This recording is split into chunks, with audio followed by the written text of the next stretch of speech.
A blessed morning, everyone. Here we are again. Hi. So yesterday, nakalimutan ko mag-vlog kasi minsan na kasi kami pumunta sa house ng aking ate. So we were together again, no? Kasi sila, always naman sila, nagsasama-sama. Kami na lang ang laki ni Angeline yung wala sa kanila. So, yun. Kasi yan nga, nakahiwalay kasi ako sa kanila. Kaya yun, yesterday, that Gabriel's birthday. So, ayan, ang daming food. Grabe. So, talagang nagluto yung pamangkin ko ng suman. So, suman is, talaga, favorite ko yung suman. Grabe. Ay,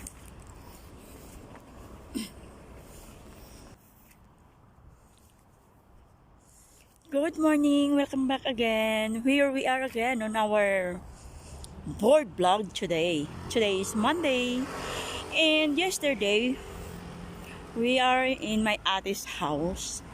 So, in-invite kami because it's Angeline's birthday. So, medyo late kami yesterday, no, kasi sa pumunta sa kanila.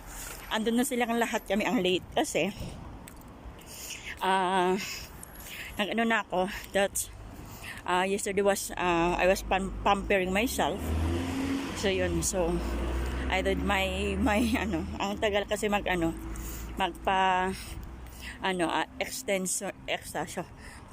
extension no, ng nail. So yun, kasi I decided to put an extension my nail kasi nga medyo nasisira na yung aking kuko. So yung lagi na lang, and then it needed also the tawag dyan, vitamins, no, yung aking nail kasi yun nga. So talagang talagang hindi kompleto yung ko pag yung kuko ko is talagang tawag dyan, talagang not good anyway. Kaya yun, parang yun lang kasi yung ko talaga is yung nails yan. And then I'm done also, I'm already done with my eyelashes, that's it. And to those who are tawag dyan, living here in Madrid, Spain, yan, dito sa Madrid, is highly recommended natin yan, si Maharlika Royal, no? Maganda siya sa pagdating sa pampering ourselves yan. So that's it. So I have an appointment to her, so titingnan ko pa. So, I'm gonna ask again on my doctor kung pwede na ako. Kasi, nagkakaroon ako ng mga dito. Nung tawag dyan yung mga kunot-kunot. Lalo na pag nagagalit ako, kunot ang buong kilay. Buong dito. Yung, dito lang talaga, ang kulubot talaga ng nagkukulubot. Pag ginagaganyan ako, so nagkukulubot talaga siya. That's it. So, yun. So, so I don't know kung kailan yung kanyang appointment ko. So ayan, so waiting ako sa appointment ko dito sa aking sa face. Though talaga na hindi ko naman kailangan sa face talaga dahil hindi naman talaga yung face ko, ayaw naman nilang but kailangan ko dito. So damay na lahat. And yun, hindi pa nila magawa kasi dapat this coming Thursday, but hindi magawa. So this coming Sunday is hindi rin ako pwede. I have work.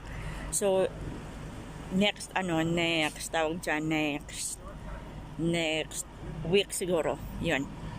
And of course, hindi nila magawa just because of hindi parang 2 weeks yung aking may bleeding. So ayan, pa lang siya, nabubura pa lang siya.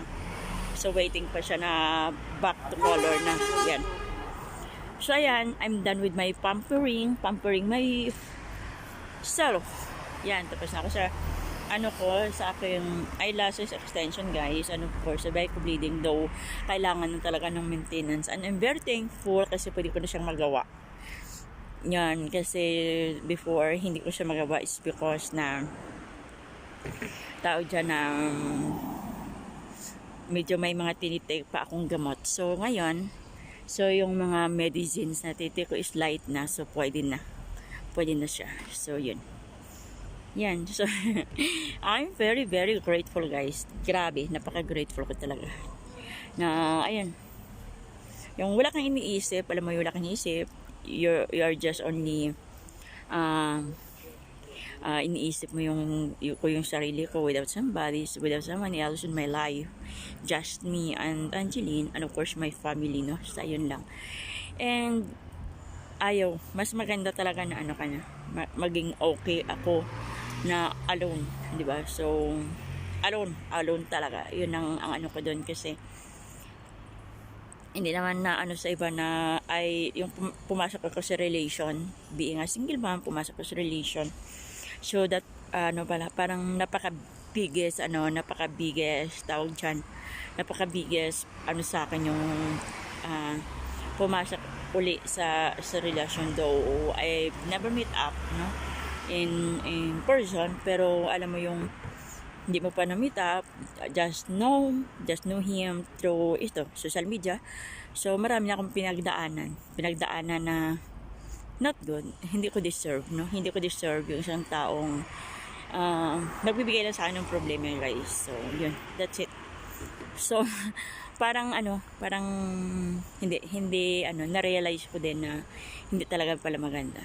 So, hindi maganda. Nagkaroon ako ng maraming problems, no? Nagkaroon ako ng and the worst is parang pakiramdam mo nagiging carried mo though na hindi mo kilala. So, not good. Kasi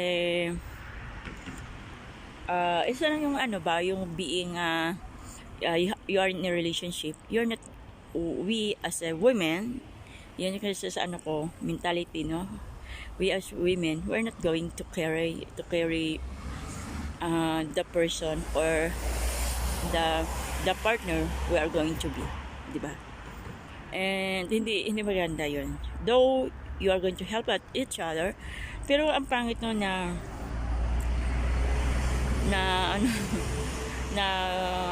the worst is yung you've never met, no, in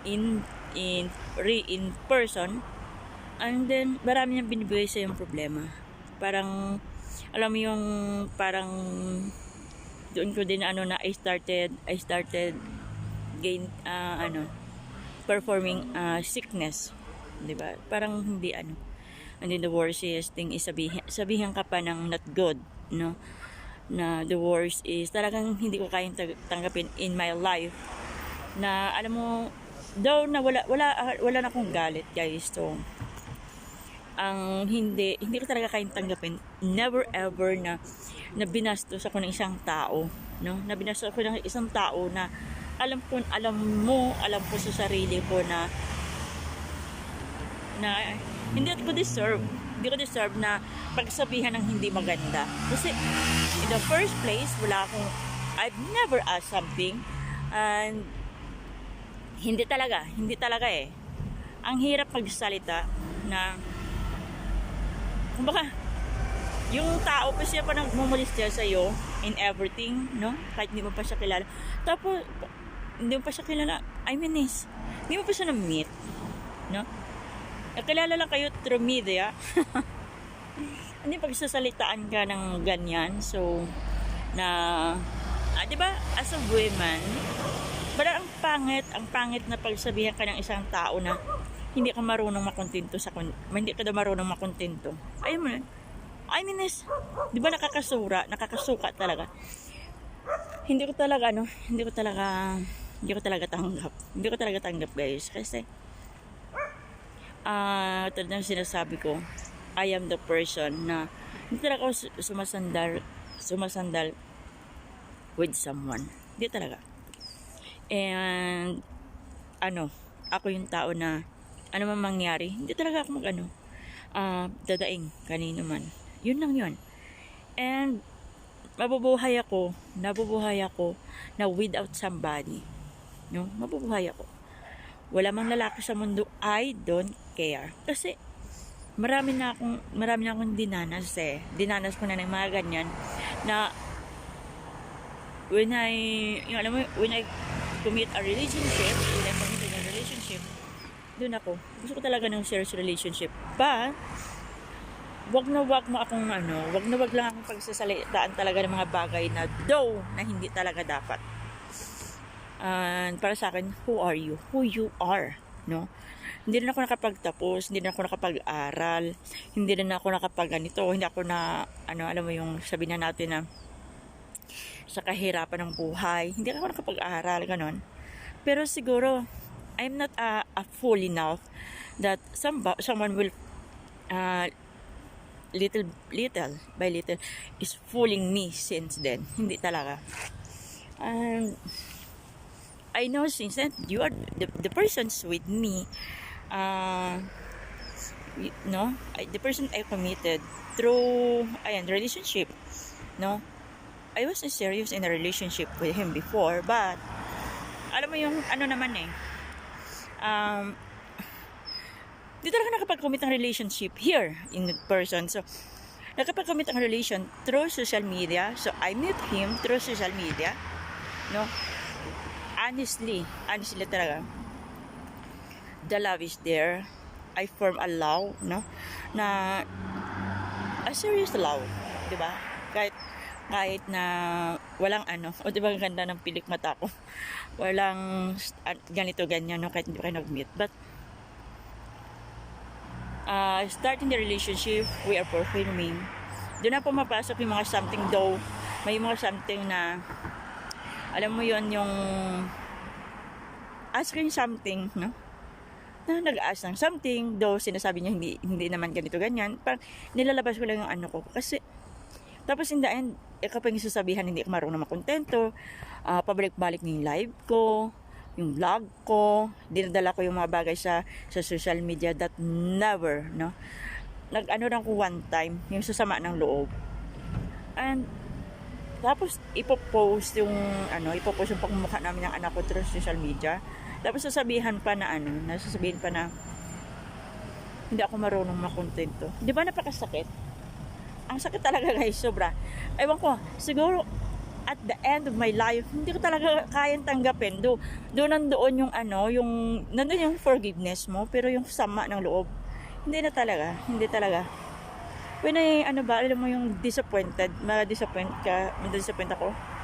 Sobra akong disappointed. Hindi mo na maibalik yung alam mo yung trust, hindi mo na ibalik na yung taong, tapos siya yung nagsira ang trust mo, siya yung gumawa, tapos ibibigay sa'yo yung lahat. Parang pangit, parang ibabalik sa iyo yung mga bagay na hindi dapat. Ibabalik yung mga salitang ganyan na hindi ka magawa. The person you are committed is siya yung gumawa nun. Tapos sa'yo binabalik. Ay, napakasura. Di ba? So, yan guys. Kung saan sana punta yung vlog natin. So, this is it. So, look. I'm done with my micro bleeding. And of course, done. Pa lang yan. Ilang days pa lang to. So, it's 9 days, no? And of course, yan. So, may eyelashes. So, kailangan lang talaga maglinis. Mahirap. Tiis ganda. para maging feel mo ganda ka. So, you have to tiis it. So, yan. So, done with my eyelashes, guys. And, di ba maganda? So, yan. Love. See you in my next vlog. Love. Bye.